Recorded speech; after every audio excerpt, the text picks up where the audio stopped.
ትግራይ ሀገር ናት ብሎ ማሰብ የሚፈልግ ብዙ ሰው እንዳላቃለሁ። እኔም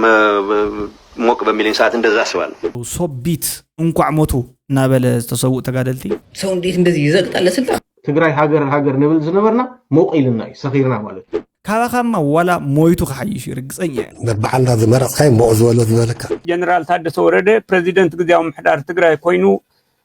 ተሸይሙሎ ፌደራል ዘይኣቱ ናብ ትግራይሲ ብየናይ ምክንያት ይኸውን መራሕትና ካሕዳት ኩሎም ባንዳ ፀረ ህዝቢ ዝኾነ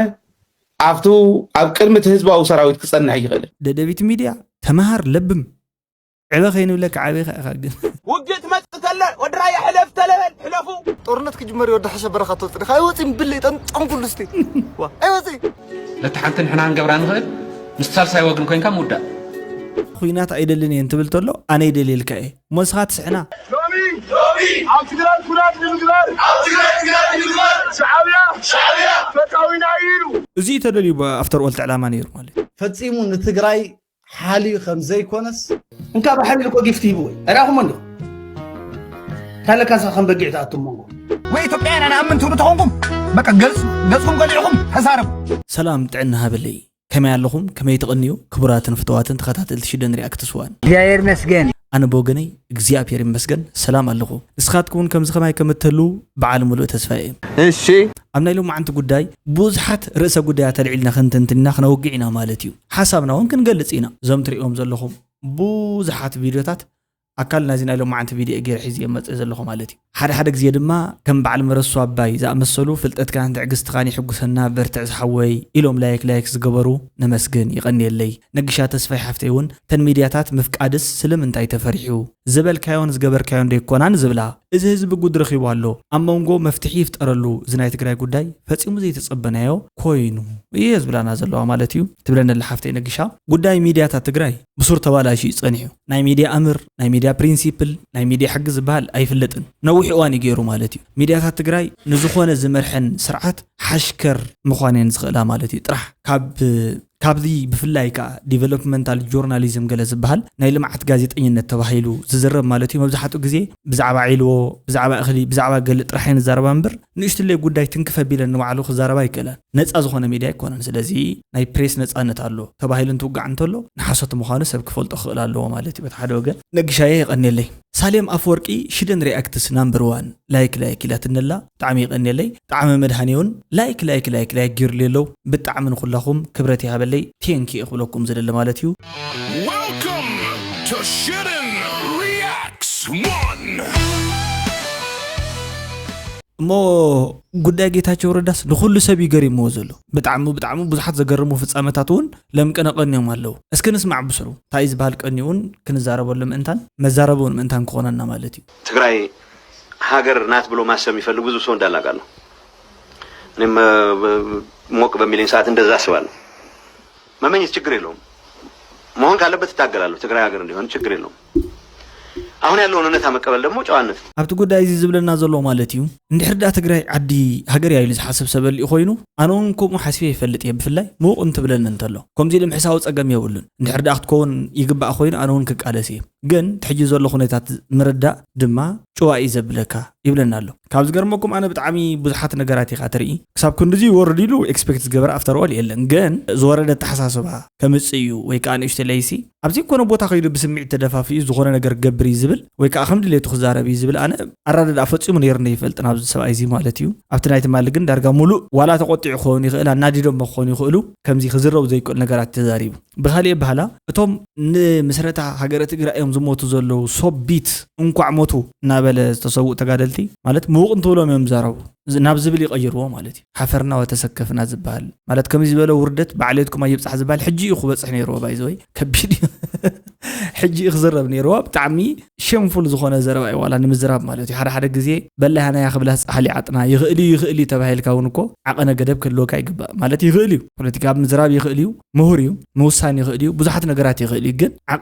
ዓቐን ዝበሃል ኣፍካ ዝዛረቦ ነገር ምፍላጥ ብጣዕሚ ቬሪ ኢምፖርታንት እዩ ስምዒታዊ እንተኮይንካ ዳርጋ መብዛሕትኡ ግዜ ተባኽኖም ዓቕምታትን ጉልበታትን እዮም ዝበልፁ ሞዚ መንእሰይ ብጣዕሚ ተቃውሞ ኣለኒ እዩ ዝብል ተናዲዱ ብጣዕሚ ማለት እዩ ሰው እንዴት እንደዚህ ይዘቅጣል ለስልጣን ሓራይ ለጥቅም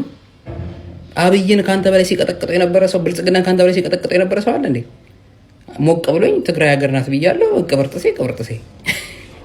ታጣቂ አልከው ነው የትግራይ ሰራዊት ጀግናው ሰራዊትን ያዳነን ከስንት ሞት ያዳነን ያወጣህን ስንት ውለታ የዋለልን ሰው ህዝብና ሰራዊት ህዝባዊ ሰራዊቱን አራከስከው የሀገር ቅራቀንቦ ሚዲያ ሰብስበለ ብልጽግናን ለማስደሰት ምን አይነት ውርደት ነው? እኔ በዚያ ከሄደ ነገ ጠዋት ተነስተ ለብርሃኑ ጁላ ለአብይ አህመድ ለንሬዳኑ ሲን ደግሞ አገጃቸዋለሁ ብለህ ደብዳቤ እንዳትጽፍና ራስህ እንዳትዋረድ ሌላ እንዳትዋረድ። ስለዚህ መንእሰይ ትግራይ ናብዚ ኩሉ ኩናት ዘእተኻዮ ቮድካ ክሰቲ ሓዲርካ ማለት እዩ። እዚ እንታይ ኢልና ሰብ እዚ ትግራይ ሃገር ንብል ዝነበርና ሞቂልና እዩ ሰኺርና ማለት እዩ። እዚ ከምዚ በዚ ናይ ኣሜሪካ ሃይ ምስ ኮነ ዝተዛረቦ ዘረባ እዩ። ሓራይ በዚ ናይ ኣሜሪካ እንታይ ዝበሃል ምስ ኮነ ዝተዛረቦ ዘረባ እዩ። ብስር ናትና ኤላስ መላሽ ካብዚ ጉዳይ እዚ ማለት እዩ። ሃገርና ትግራይ ይብለካ ወረ ብስር ናትና ኤላስ መላሽ እኳ ኣይሓፍርን ወይልክ ተኣምረኛ ዝኾነ ሰብ ሕጂ ኣነስ ቃልሲ ናይ ብርጌድ ንሓመዱ መናእሰይ ኤርትራውያን እድግፍ እየ እንታይ ደስ ኤርትራ ሃገረይ ኢለ ግን ኣይዛረብን ከምዚ ዝበለ ክልቲአን ሃገረይ እየን ዝብል ሰብ ግን ርኢኹም ትፈልጡና ናትና ኤላስ መላሽ ግደፉ ካባኻማ ዋላ ሞይቱ ክሓይሽ እዩ ርግፀኛ እየ ኣነ ብሱ ዋላ ሞይቱ መሕፈርን መሕዘንን እዚ ለኩስኪ ማለት እዩ ሕጂ ለኩስኪ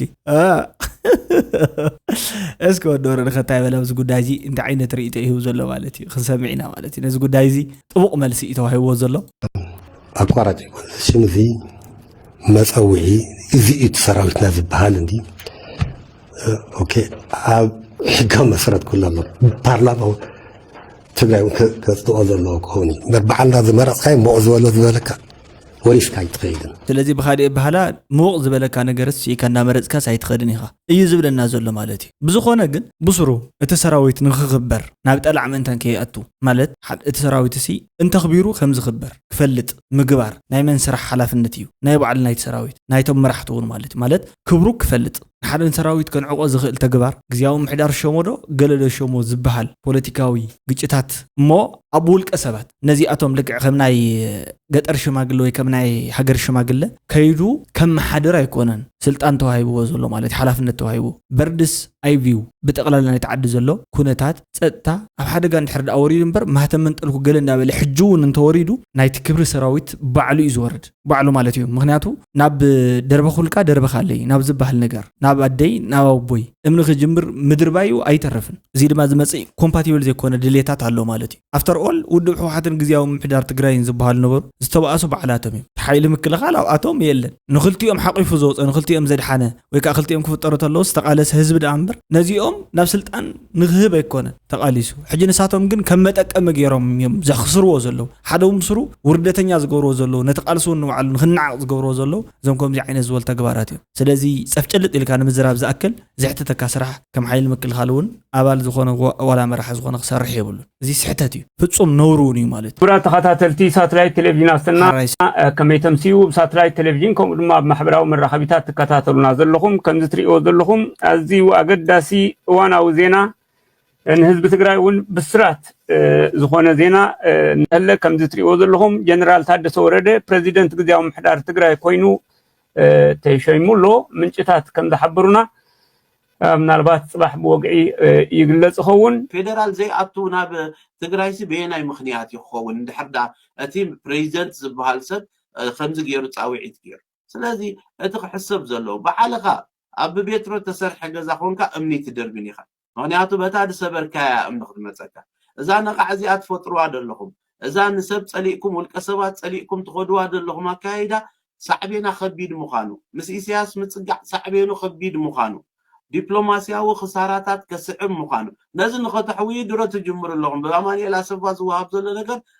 እሱ ግን ክኸውን ኣይግባእን ሓራይ ስለዚ ብዙሓት እዮም ተቃዊሞም ነቲ ጉዳይ እዚ ብዙሓት እዮም ተናዲዶም ማለት እዩ እንታይ ማለት እዩ ናይ ውልቀ ሰብ ፅላእቲ ክህልወካ ይኽእል እዩ ውልቀ ሰብ ማለት ግን ውልቀ ሰብ ምንም ዘይተሸከመ ማለት ኣይኮነን ሓላፍነት ዝተሸከመ እንተኮይኑ ካብ ውልቀ ሰብ ሓሊፉ ብዙሓት ዝውክል እዩ ዝኸውን ማለት እዩ ኣብዚ ሕጂ እዋን ዋላ 10 ክኾኑ ይኽእሉ 50 ክኾኑ ይኽእሉ ዝተለዓሉ መናእሰያት ሕቶታት እንድሕር ኣለዎም ኮይኑ እዚኣቶም ብምልኦም 50 ኮኑ ይኽእሉ እዮም ካብ ህዝቢ ትግራይ ምልኢት ማለት እዩ ናይ ባንዳ ሕቶ እዩ ዘለዎም እንተይልካ ትርጉም እንታይ ማለት እዩ ብቀዳማይ ወያነ ብብላታ ሃይለማርያም ረዳ ተላዒሉ ዝነበረ ሕቶ ብሃፀይ ሃይለስላሴ ተጨፍሊቁ ንድሓር እንትተርፍ እንተሎ እቲ ሕቶ እዚ ንሓዋሩ ፈሪሑ ክገድፎ ይኽእል እዩ ብዝብል እዩ ነይሩ ማለት እዩ እቲ ህዝቢ ማለት እዩ ግን ኣይገደፎን ምክንያቱ ኣብዚ ሓፀረ እዋን እዩ ዝምለሰካ ትሕቶ እዚ ማለት እዩ ውሕጂ እያ ክትምልሶ እዩ ዝግባእካ መጀመርያ እንታይ እዩ ትፀገም ስእነት ስራሕ ድዩ ስእነት ሰላም ድዩ መንእሰይ ኣይንቃለስን ሓደ ኣለኹም ሕልፊ ትዛረቡ ሰባት ኣብዚ ጉዳይ እዚ ማለት እዩ ኣካሎም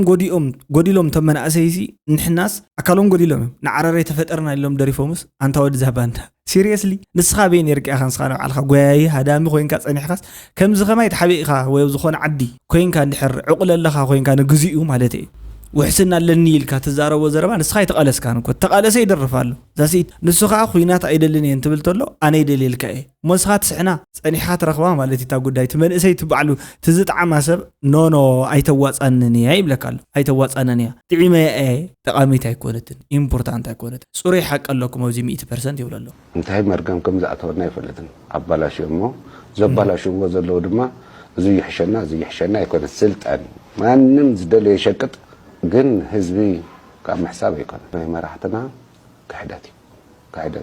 ኩሎም ካይ ምንም ክብለካ ይከለን ብቻ ግን ተዋሪድ አረበይዛኹም አይተጥሩጥና አረበይዛኹም ዝርጣን ሞይትናኮ ጥራጥ ሞይትናኮ ረይዎ ስለ በለከተ ማለት ተጣፈሐ ቤቲ ተሒዝኺ ዘይት ሒዝኸዶ ማካሮኒ ዋ ታዩ ላላ حاسي قولت سخيخت قد قليلهم تايو قليلا رايوالي لي حاسو هو بانك نرخات نقنق مع انت إثيوبيا نقد بانك قداماي ويانا نرخات نقنق عرب مدحاني عالم أرى እግዚአብሔር ذات تنفاس زي اهيونا ويلا كنت فسيونا أرى تطرطنا أرى زرطان مويتنا ماريام رايوا لي حاسو هو سلاسه قد الشحوج مالتي افدا مطحن اتي قلي بقى غيا لمش تعسك حد ساعة لما عطوني لاقوا يخم شيء أيوة أنا قرناكم إذا تمالس زا فيديو زي أنت تعذبكم ده اللي كن دارأخو كبرات سمعتي ني إفريم مس ناشناش جور إنترفيو بستوس سنة ملقعو تخاتاتي لينيرا نس تذكر النجار أبزي يوتيوب جنزب تسرح له زبل حتى نيرو دحراي حسبت بلتلخو نصو ملو أنا حق أنا مزراب كابيوتيوب جنزب نخسر حلو لي الصرح بتحد وجني مالتي of course مبزحته سرحي كم سرحوني الصرح مالتي أي سرح حلو نيلو دحان ديكوس أي سرح حلو نمنتاي نصدق يلو نزعل مني نواني عقواس لزغنا من البات أي تكملوني بك أنا يوتيوب جنزب يسرح لني كاو جنزب يركبني بصرنا يدلني يلو مالتي أنا ميديا جنزب أتهم نعدنا زلوا نجادو جن اتفقت هموت كونتات اتخونتات مسارات بمقبار مالتي اتفقت شجر لوبي بمقبار نت شجر كم متأكم بمقبار قبل عليه هزوم زجورو وزلوا قفعي لك يعولن قدم حجي أبتخينات ريهم وندحر داخلينكم كل استعذبوا مالتيو ويقال يهابتيم سريقو مالتي نايز خونا سب أكيو بعشران بربعان قرش زجوزو بربرة أنا بسلسة مئة تجزي خيو بخلت 250 شطل نتهزوز أدو كنا يكون كنيلة بعشرة قرش جزي ونخيلو جن كسب شو 100 قرش نخيلو بربرة شيء مالتي أبتقرأ سلازي أيني حو يبتعمز حسب له مالتي كيناتي مسألة بسبها الأوان جنا كوي تجمير أيتبها للحجر أيوة تعقلعت ولا زلا مالتي زيتنا محبان شقطات نام مخبارن سرحتي كودما مينتال سكيرسيتي مالتي سكيرسيتي أفت ما يننا يتهزبي كبار كم زمثل نجارات حبو قطة تخبهالو ناب جنزب شيء لعبة تعقمت مالتي زوجود دايزي زي تدري أفتر قلت على مانير مالتي تتنشن مفتار زي تراجع عداقة مفتار هبرتسب مهواخ رعد مفتار ولا حنت زمت أنا قريلا أنا رجس أني أخوينا مزراب زخيل مالتي كينات خفت يزول المنجس هيسأنني كبرعتي يوم حيلتات بحجز اللو مالتي جن من سعيد دحر عجز إلو تيتشود من هالبات تيتجره دحر دا تقالي سوا صبغيو ناي وعلو مالت بتعم حسابي يلي أنا زقمت مالت من خمل رجمنا نزوم تمالي لقرنا يمنخ تنبرنا دفافا لول بزيحهم بقطري أتصاريونا اللوم قدسك صدنا دليم ناس تحت مدري ولدوي نقح كابت مالي لبعاسخ يخون زي صباح ولدوي مزازن لمون نزب عافو لتبركة تغي تأمن التالي تعدل خولدو نساتهم يمسلم اللي نسونت خال علم قزخونات لرقدو نقاح رأيوه مالت زي منأسي زي صحفو قطمي زي صحفو بكينة بيلو زي محلالفو زي قلصو نشتلي قطم الله لوريات هيكونن مهوريو تباهيلا يفلت أن تقول عمنا لبعد كوني خيل جنت زقط أو قط مريهم معهم سمعهم معهم حراي أتي مهوريو استبهلا أبكر من ميديا ميكروفون وتحزوعل ززارة وزلوا سمعوه تمالينيش تلني أنت من قصة كتما استعاد قصوات يزورني يرومي لوميو فرحات وصيهم كيدومي ما هدي موميو قصر حلت قصر سلسلة دول حزم مزعطو زنور ما هتم حزم زهادو مون اللو جنا سراويتي أطلو ناب كتما يلوم مالتي باندا سر حزب زخونه أفتو أبكلمة حزب أو سراويت كسرنا يغلى حزب أو سراويت مالت كهزب زوج سراويت مالتي أرمد استرجل كبر نحرد أخوينو نبينو مكلاخل حيل تباهيلو تملميلو سلطينو زوج زي كونت حزب أو سراويت مالت كهب حزب زوج بصرون كافت سيبيل زوج وتقدر كون تلو مالتيو باندا تباهيل زقلة زلوا قطر حدا قطر خلتن زولون محتمات حيزهم تبقيسهم نمن تايلو ددبيت ميديا مغنياتو عتقات حيل تافت مأخل كتما انقاسقسو سلاز جمرو بصروخه حتوتات كان السخا مالتي تطولو زلخا نتنسخا تخدملو ولك أزل العالمي بحث كوينه كمرحي أنا أنت زي كوينه خالي سباي مرحن زبل سرعتك تبقى الناس اللي زقوم كان السخاسي التسراويت كانوا أنت قلقلس هزباو كبهاليو دي خاتبل أمانني من البات شدان ولا عسل زغونكو زي فلت أنا جرس حتى تفتيرو خجاجي غلي بريدكشن رجس أني جن تنات كذا ورست بريدكشن كم زغون مالتي بدي حج ساعات سي زخون يكون حيلي قبل على الهزب زخون يكون قال نايم الزراب مورال يبلون قبل على الهزبي زخون يكون قال مالتي نمنتاي ندبل 3 عامات 4 عامات مليت درجة موزحات زهزبي أبسد زول أيو سوري حزب العزول أيو دانينو عد زمرح زول صدر زمرح زول أيو استوهبته ناير داتا أخلي زتكام زول أيو بق بتازغ علامة مالتي أمو خا حلف حلفو بودن قوالن درجة بقصري قصيرو نسراويت زفتري قولن تطقون زبل عب علي مالتي سلازي أب كتما مقالة زمالا للسراويت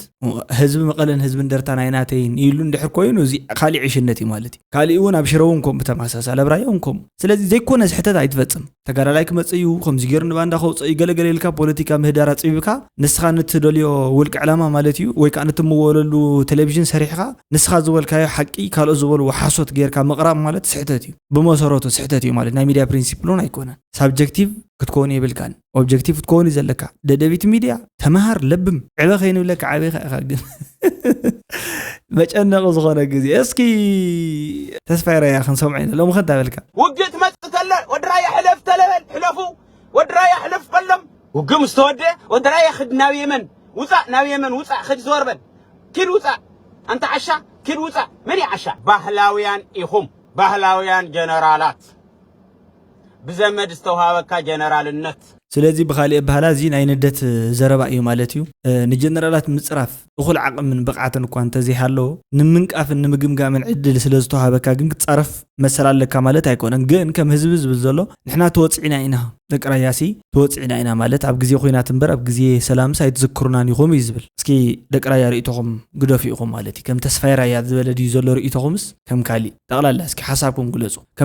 ከም ህዝብ እንተኾይኑ ኣና ሓደ ኣካል ናይቲ ህዝብ ኮይነ ንኹሉ ወኪል ይገልጽን ገልጽ ግን ይኽእልናቲ ሓሳብ ግን ምእንታን ሞር ክሊር ክኾንስ ካብ ርእይ ተጻሓፉ ኣይምልከተኩም እሺ سمعوا أتو مدابونا لكم أسي مالتي تعم كي القرب طورنت كي جمري ودي حشا برخة توصل خاي وصي مبلي تنطعم كل استي وا أي وصي وا أسخو مدابونا تقول لكم ساعات قن فريش دفتر عادي قنيكم وا سلا طورنت راح لكم توقعوا وا فتحوا بقى وا قال لا دورة مخري يقرنج تأيمه تقرنج إيه إيش صوت موت هاي استي ጌታቸው ረዳ ስለሉ خሬ አው መግለጽዩ ምናምን ጆን መዲድ መንዲስሙ ገብረ ትንሳኤ ምናምን ዋ ይخرዩ እንኳ አሰይ ጥንጥን ይብሉ ይናደዱስ ይخرንጮል ለፍንጮም ገረዶም ዋ ሞሳቱም ደቅ ሰዓው ደቅ 80 خريም ይለድዮ ወደ 10 ወደ 30 አብናማቴ ቃሪም ተዘጊ حقنا እሄድ ብረካይዱ ብራዘ ዋ ሽፍራሽ ደፍተራ ደግኒኩም وفتح قاني وقع امبي حراي سلازي نحنا نوقعني يتمنى قالات بقلدي يخون بقدمي يخون بسحق يخون بوقع يخون اي نوقعني حاصيري قليل بزخون قنقا مالتي نمردا من حنا نكوسينا هنا ايشي لازم حزبنا ما خاطلو خينا حز اخي واي يصوع لنا هنا لنا زلمه ناي مچرشان طاش ما هري ايل لتحنتن حنا نغبرا نخل مستال سايوغن كوين كام ودا غزي يلن كم تنساتكم نتبركم من حنا نكوسينا هنا ስለዚህ አና ይተሐዙ ግዜ የለን حرايشي مستقرا حزب تصلي يبلين ግን ምስ አመራራሓ ወያነ ምስ አመራራሓ ትግራይ ንخسرح شوهات تبهال يبلين ابدا خلاص خالق ولا حنت خلم يبلين ግን ወደ አፈወርቅ ድላይ ካግበር ወደ አፈወርቅ ድላይ ካግበር ገዲፍልኩም ተዓዲ ኤሪትሪን ማለት ታኹም ትገብሩ ሓጂ ስኻትኩም ከስከል ቀጽ አይ እዚ መንእሰይ ከዓ እስኪ ፍልይ ዝበለ እዩ ማለት ስደት ዘይፀገበ ሓበሻ ደስ ዝብሉ ቃላት እንዲዛረብ እስኪ ንደገፍቲ ዝብሉልኒ ዝብለኩም ክትሰምዑ ፈቃደኛታት ኮይንኩም ንቐጽል እዞም ቀዳሞት ደገፍቲ ናይ ኢሳያስ መከራ ኮንኩምና ዘለኹም እዞም ንተልኩም ትፅውዕዋ ንሓድማ ሄልኩም ትፅውዕዋ ኢኹም መከራ ብልዕኩምና በቃ ያኸሰብኩም ያ ኣኺ ትግራይ ናይሚትን ሰማንያን ሰዓት ዘይኮነት ናይ ኩላትና እያ ትማሊ ብሰተትና ተኸበትናያ ውላት ሎሚ ዓይኒ ዳግሞን ትማሊ ሻዕብያ ፀላይና እዩ ዝበለ ሎሚ ኣብ ትግራይ ኩናት ንምግባር ሻዕብያ ፈታዊና ኢሉ ሕጂ እዞም መናእሰይ ማለት እዩ ኣነ ኣብ መንእሰይ ማለት ኣብ መንእሰይን ኣብ ዕድመ ፈላላይ ኮንኩን ዘለኹ ኣነ ማለት ብታሪክ ዘይሰርሕ ዕድመ ዘሎ ዝዓበየ ሰብ ከምቲ ዝበሎ እዩ ማለት እዩ ሓደ ዓብይ ወዲ 70 ሰብ ለውጥ ክደሉ ዝደሊ ሰብ ይህሉ ወዲ 20 እውን ምንም ለውጥ ዘይደሊ ሰብ ክህሉ ይኽእል ለውጥ ማለት ናይ ርእሱ እውን ለውጢ ፐርሰናል ለውጥ እውን ማእኸል ዝገበረ ስለ ዝኾነ እቲ ሓበራዊ ለውጥ ማለት እዩ ለውጥ ዝደሊ ሰብ ክህሉ ይኽእል ግን ኣነ እንታይ እዩ ናተይ ወግዕ ማለት እዩ ሓሙሽተ ክኾኑ ይኽእሉ መናእሰይ እቲ ሕቶ እንታይ እዩ ታይም ኮይንኩም ብስሩ ትትብልዎ ዘለኹም ሲ እንታይ እዩ ኢልካብ ክንደም ሕታት ኣይኮነን ትዝብልዎስ ትክክል ኣይኮነን ይብለካ ዝኾነ ሰብ መፂ ማለት እዩ ንስኻ ተሓተተ ኣለኻ ኢኻ ንሶም ድም ዝሓቱ ዘለዉ ከመይ ጌርካ ፈሊጥካዮ ትዝብልዎስ ንሱስ ኣይኮነን ትንብሎ ዘለና ንሕና ንሱ ኣይኮነን እንዲዮም ኢሎም ደስ ባዕልኻ ኢኻ ትውስነሎም ኣይትኽእልን እዞም በብ ፅርግያ ዝወፁ መናእሰይ ናይ ቀልዲ ኣይኮኑን ኣብ ዓዲ ኣብ ፅባሕ ኣብ ሴኩሪቲ ኣብ ዝተፈላለዩ ቦታታት ክህልው ዝኽእሉ እውን ክኾኑ ይኽእሉ እዮም ኮንትሪቢሽን ዘለዎም እዮም ብልሒ ዝተዓጠቑ እዮም መናእሰይ እውን እዮም ብቐሊሉ ሲ ንምንታይ እዮም ከምዚ 5 እዮም ብ50 እዮም ዝበሃሉ እዚኦም ትሪኦም ኣለኹም ዕዳጋ ምልእቲ መናእሰይ እዮም ባይዞይ ዝሪኦም ዘለኹ ኣነ ቀልዲ ኣይኮነን ናይ ሓቂ ዝዛረብ ዘለኹ ግን እዚ ቀልዲ እዚስ ክሳብ መዓዝ እዩ ንኣብነት ንሳቶም ይዛረቡ ንስኻ ኢካ ትኸይደ መወዳእታ ኢኻ ትኸውን ከፈሉ ይኽመፅእ ኣይንብልን ካብኡ ንስኻ ሓስካዮ እንተልኢካ ብኢኻ ትውርውረሎም ንሶም ከእምን ክድርቡ ናባኻ ማለት እዩ እንታይ ተሪፊ ሲቪል ዋር ማለት ኮስ ማለት ኮይ ታኢና ንገብሮ ምርዳ ኣራ ተረዱና ሓደ ግዜ ቴንኪ ቶሚ ተመስገን ተወለተ አይበለ እዚ ሻዕብያ እዚ ናይ ታሪክ ፀላኢ ናይ ህዝቢ ትግራይ እዩ ወላ ሕጂ ሽርክነት ምስ ሕወሓት ወይ ምስ ሰራዊት ትግራይ እንተደሊ ከዓ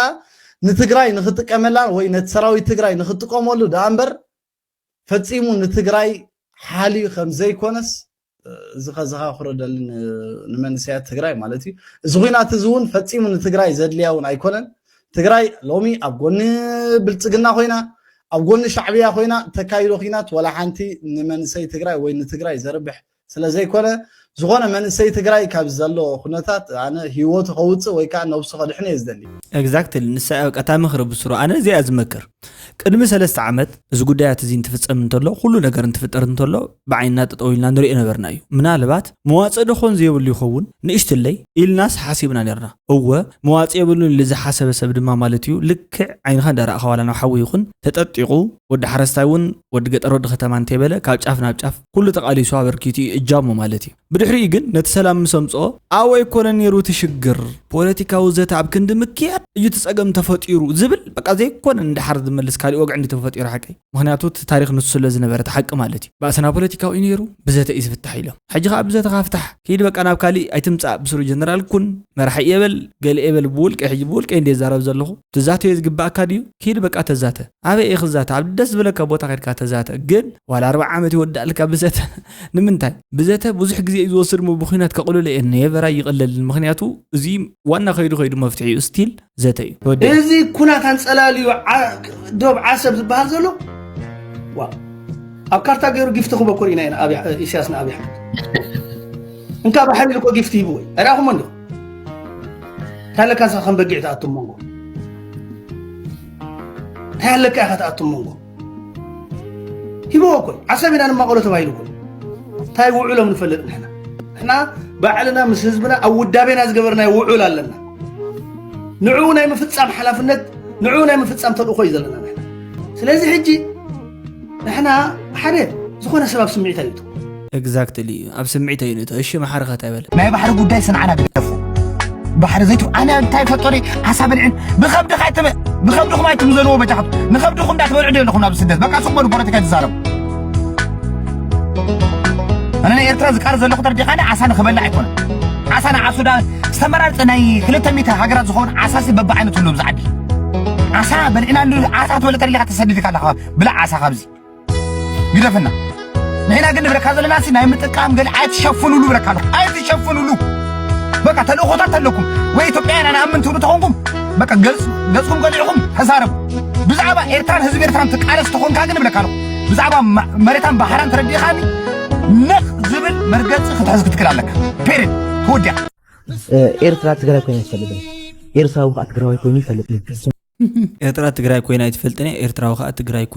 ኮይና ይፈልጥኒ ወይ ኤርትራ ትግራይ ኮይና ይፈልጥኒ ኤርትራ ወቃ ትግራይ ኮይና ይፈልጥኒ ኣይፈልጥን እምበር እዩ እዚኣ በቃ ናይ ለማዓንቲ መወዳእታ ጥቕልል ዝበለት ሓሳብ እያ ማለት እዩ ነዚ መሓዛና ንህቦ ብዙሕ ግዜ ኢና ተዛሪብናሉ ባይዘው እዚ ጉዳያት ማለት እዩ ናይ ለማዓንቲ ቪድዮ ከዓ ነዚ ዝመስል ነይሩ ተዝቐነየ ጉዳይ ናበይ ይቕፅል ኣብ ቀጻሊና ንሪኦ ቻው ድሓና ቀኒውታ ጉድ ላይት ድሓና ሕደርታ ሓዋተይ ማለት እዩ